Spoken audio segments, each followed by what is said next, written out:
જે કોઈ માર્કેટ યાર્ડમાં ખેડૂત મિત્રો આવે છે એને એક સંદેશ આપવા માગું છું.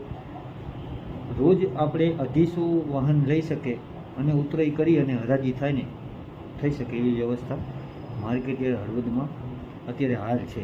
કારણ કે પલળેલા માલ જે આવે, હવાવાળા ભેજવાળા આવે, એ માલની લેવાલી ઓછી છે.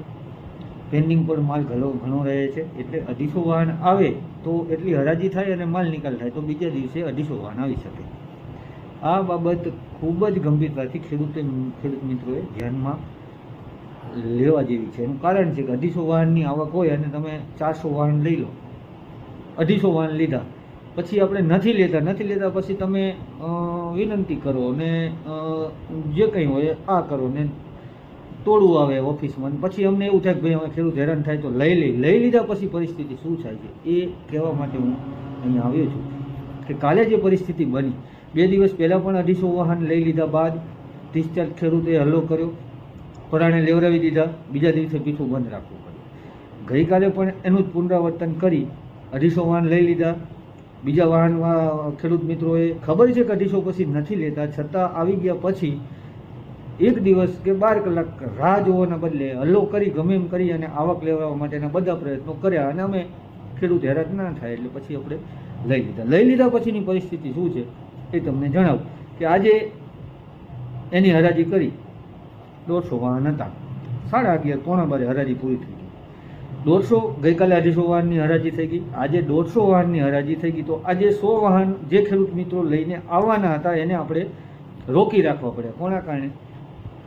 કાલે જે આવક તમે પરાણે આપણને અંદર લેવડાવી એના બદલે આજ સવારે 5 વાગે 250 વાહન આપણે લેવાના જ હતા તો 250 વાહન અંદર આવી જાત અને આરામથી 250 વાહનની હરાજી થઈ શકે. હું પોતે સમજું છું, વરસાદ પડ્યો, મગફળી બગડી છે, હજુ વરસાદની આગાહી છે, તો ખેડૂત મિત્રો જેમ મગફળી નીકળે એટલે વેચવા માટે જ ઉતાવળ કરે છે. પણ વેચવા માટેની ઉતાવળની સામે અમારી પાસે જે વ્યવસ્થા છે, અમારી જોડે જે કંઈ છે એમાં મેક્સિમમ સારા ભાવથી વેચાણ થાય અને એનો નિકાલ થાય તો નવા ખેડૂતો અંદર આવી અને નવા માલને નવી મગફળી નાખી અને હરાજી કરી શકે એ અમારો આશય હોય છે.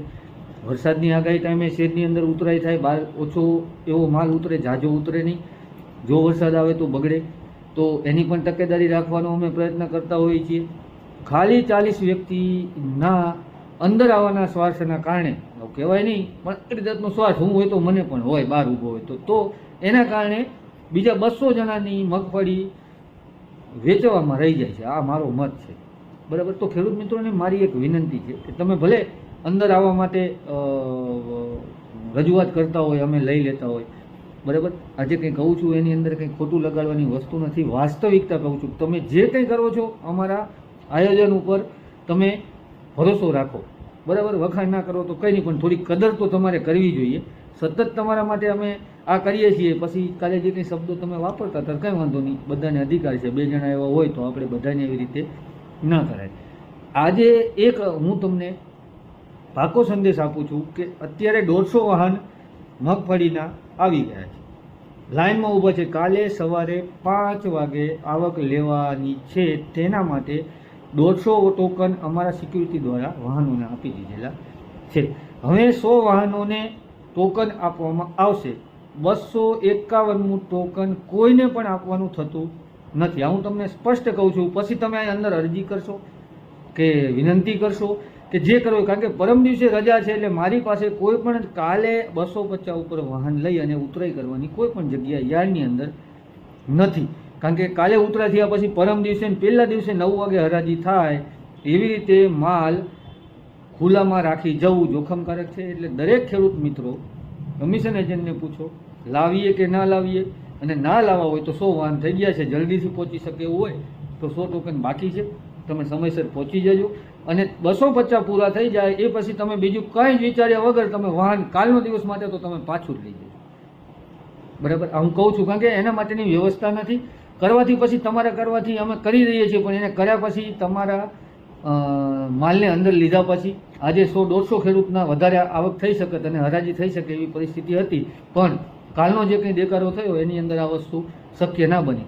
તો અમે દરેક ખેડૂતનું વિચારવા નું આયોજન કરીએ છીએ. રોજ 250 વાહન એટલે 28,000 મગફળી થાય. રોજ 28,000 મણની મગફળી અને માલ નિકાલ અને બીજા દિવસે પાછી 28,000 મગફળી લઈએ અને એની હરાજી કરીએ. આવી રીતનું અમારું કેલ્ક્યુલેશન હોય છે.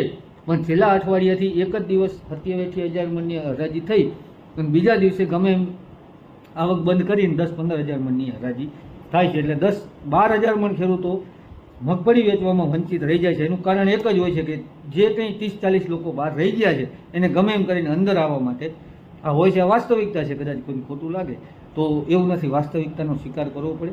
પણ મારી વિનંતીનો તમે સ્વીકાર કરજો કે અમે જે આયોજન કરી છે 250 ઉપર તમારું 251 વાહન હોય એટલે તમે રાત્રે 12 વાગે આવ્યા હોય કે સવારે 5 વાગે આવ્યા હોય, તમારે એક કેલ્ક્યુલેશન કરવાનું આજે અમારો વારો આવશે નહીં. આ મન બનાવી અને પછી જ તમારે લાઈનમાં ઊભું રહેવાનું. તમે રાત્રે એવું વિચારી લો કે ના ગમે એમ કરશું, દેખાડો કરશું, લઈ લેશું, લઈ લેશું, પણ એનાથી મતલબ નથી. તમે તમારું ને તમારું જે કંઈ ખેડૂત ભાઈઓ છે એની મગફળી વેચાણમાં તમે અવરોધરૂપ બની રહ્યા છો, આવું મારું માનવું છે. માટે તમે આ બાબતે થોડું વિચારજો અને બજાર સમિતિ દ્વારા જે આયોજન થઈ રહ્યું છે એ આયોજનને તમે સહકાર આપશો. બધાની મગફળી આપણે રોજ 250 વાહન, એવું નથી કે વરસાદ આવવાની આગાહી હોય, પણ એનું કારણ છે કે લેવાલી નથી.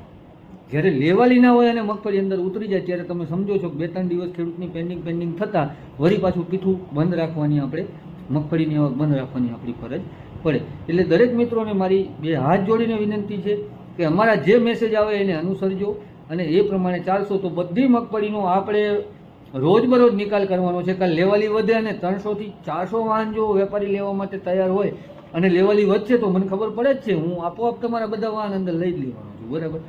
પણ આ જેવી રીતે હું આયોજન કરું છું એમાં સહકાર આપજો, અમારી બજાર સમિતિને સહકાર આપજો અને કાલે ફક્ત અને ફક્ત 250 જ વાહન લેવામાં આવશે. એ બાબત ધ્યાને રાખીને જ માર્કેટ યાર્ડ હળવદમાં તમે પધારશો.